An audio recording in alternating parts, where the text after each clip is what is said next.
Pradeep Joshi channel को subscribe करना बिल्कुल फ्री है। सब्सक्राइब करें और इस बेल आइकन को दबाएं हमारे नए वीडियोस सबसे पहले देखने के लिए।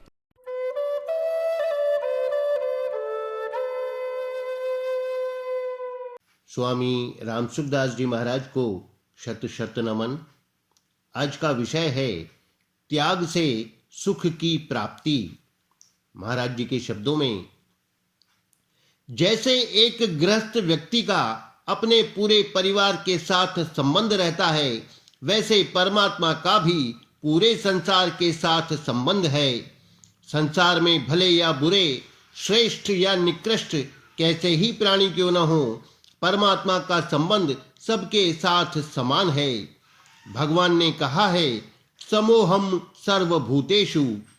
प्राणियों के साथ ही नहीं, परिस्थितियों, अवस्थाओं, घटनाओं आदि के साथ भी एक समान संबंध है। अब ध्यान दें कि किसी व्यक्ति में यदि विशेष योग्यता है, तो क्या उसके साथ परमात्मा का विशेष संबंध है? नहीं। उसमें जो विशेषता प्रतीत होती है वह सांसारिक दृष्टि से ही है। परमात्मा का तो सबके साथ समान संबंध है। उस संबंध में कभी कमी या अधिकता नहीं होती। अतः किसी गुण, योग्यता या विशेषता से हम परमात्मा को प्राप्त कर लेंगे, यह बात संसार की विशेषता या महत्ता को लेकर की जाती है। यदि संसार से विमुख होकर देखें तो सबके सब परमात्मा को प्राप्त करने के अधिकारी हैं। सांसारिक दृष्टि से जितनी योग्यता, विलक्षणता, विशेषता है, वह पूरी की पूरी मिलकर भी परमात्मा को खरीद ले, यह बात नहीं है। भगवान ने कहा है, ना हम वैदैर्न तपसा न दानेन न चेज्जया। मैं न वेदों से, न तप से, न दान से और न यज्ञ से ही देखा जा सकता हूँ। बड़ा भारी उग्र तप किया जाए, उससे भी भगवान पकड़ में नहीं आते। न तपोभिरुग्रह, तो भगवान पकड़ में कैसे आते हैं? त्याग से। त्यागाच्छान्तिरनंतरम। त्याग करना हो तो बहुत धन हो तब भी त्याग करना है, कम धन हो तब भी त्याग करना है, ज्यादा योग्यता हो तब भी त्याग करना है, कम योग्यता हो तब भी त्याग करना है। सच्ची बात तो बड़ी विलक्षण है। वह यह कि जैसे पापों का त्याग करना है, वैसे पुण्यों का भी त्याग करना है। बात थोड़ी अटपटी दिखती है, पर गुणों का, योग्यता का, पुण्य का अभिमान तो त्यागना ही पड़ेगा। अभिमान का त्याग ही तो त्याग है। वस्तु का क्या त्याग? वस्तु तो आपसे अलग है ही। संसार की जितनी योग्यता, परिस्थिति, गुण आदि हैं, उन सब के त्याग से तत्व की प्राप्ति होती है। तत्व प्राप्ति में देरी इसलिए लग रही है कि आपने योग्यता, परिस्थिति, गुण, व्यक्तित्व, सामग्री आदि को पकड़ रखा है। यहाँ तक कि त्याग को भी पकड़ रखा है कि मैं बड़ा त्यागी हूँ। इस त्यागी पने का भी त्याग करना होगा, अन्यथा परमात्मा की प्राप्ति नहीं होगी। ऐसे ही मैं बड़ा वैरागी हूँ, इस विरक्ति का भी त्याग करना पड़ेगा, अन्यथा बंधन बना रहेगा। परमात्मा का जैसे विरक्ति के साथ संबंध है, वैसे आसक्ति के साथ भी संबंध है। तो जैसे आसक्ति के साथ संबंध नहीं रखना है, वैसे विरक्ति के साथ भी संबंध नहीं रखना है। संपूर्ण वस्तुओं, अवस्थाओं, घटनाओं, क्रियाओं आदि से परमात्मा का संबंध एक समान है, तो इन सभी से विमुख होना पड़ेगा। इन सब से विमुख होने पर तत्व की प्राप्ति होगी। सन्मुख होई जीव मोहि जबहि, जन्म कोटि अघ नासहि तबहि। वास्तव में इन सब से हम प्रतिदिन विमुख होते हैं। कैसे? जब हम संसार का काम करते करते थक जाते हैं, तब संसार से विमुख होने की मन में आती है और हम नींद लेते हैं। इससे विश्राम मिलता है, शांति मिलती है, सुख आराम मिलता है, ताजगी मिलती है, निरोगता मिलती है।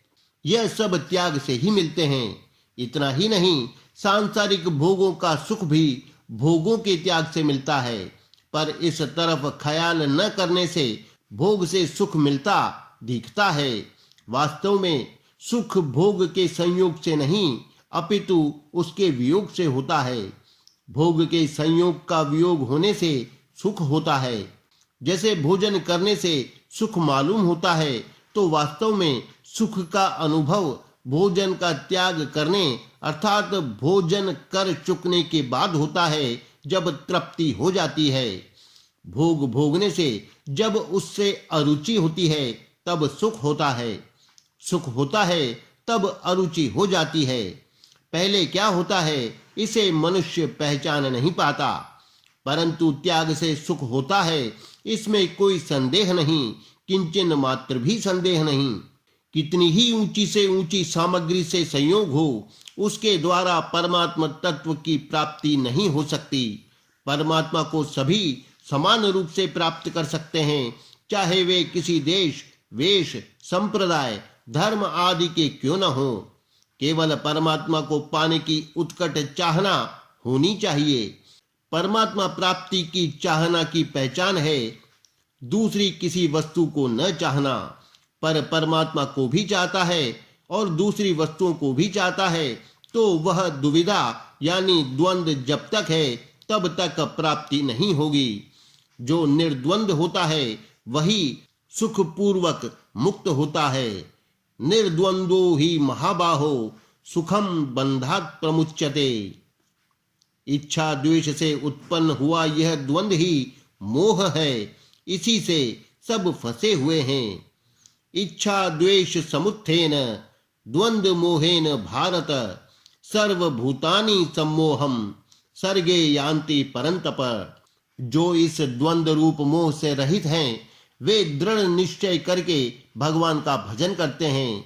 ते द्वंद मोह निर्मुक्ता भजन्ते माम दृढ़व्रताः। अयोग्यता की अपेक्षा योग्यता बहुत श्रेष्ठ है, पाप की अपेक्षा पुण्य बहुत श्रेष्ठ है।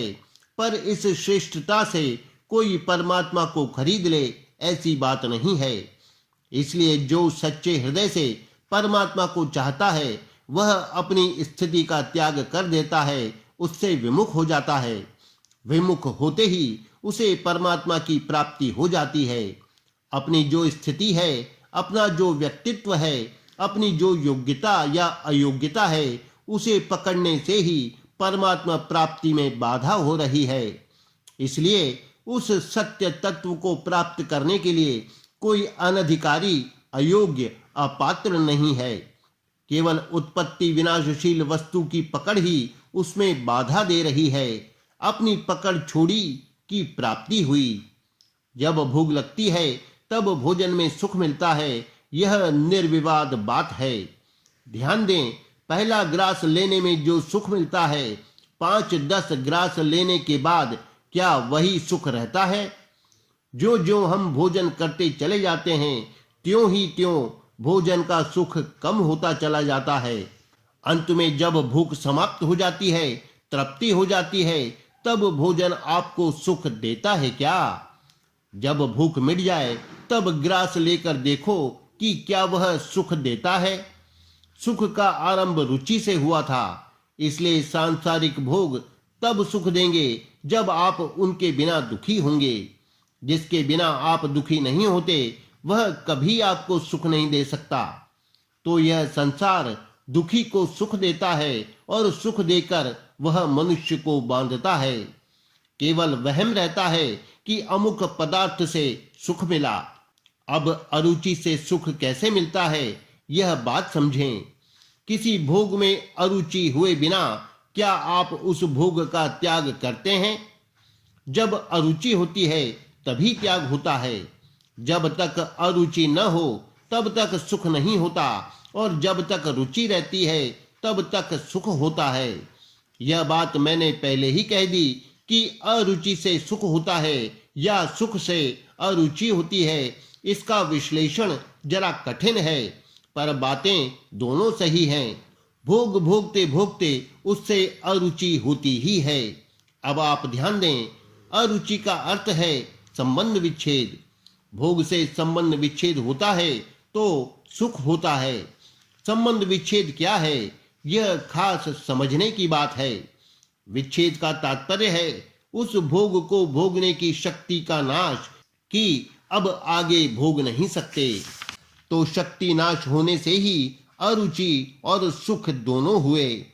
यदि शक्ति का नाश न होता तो अरुचि कैसे होती?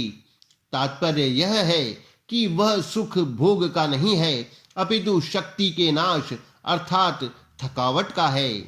बहुत दौड़ने के बाद जब बैठते हैं तो सुख मालूम होता है, तो सुख थकावट का है। अतः भोग भोगने की शक्ति के नाश का नाम ही सुख हुआ। नाश कहो या अरुचि कहो, भोगी पुरुष भोग्य वस्तु का तो नाश करता है और अपना पतन करता है। विरक्त पुरुष ऐसा नहीं करता। मनुष्य भोग में सुख मानकर भोग का त्याग नहीं करता। इसलिए न तो भोग के अंत में होने वाली अरुचि को स्थायी कर पाता है और न त्याग के सुख को ही स्थायी कर पाता है। यदि वह समझ ले कि भोगों से संबंध विच्छेद में ही सुख है, तो फिर वह भोगों में फंसेगा नहीं।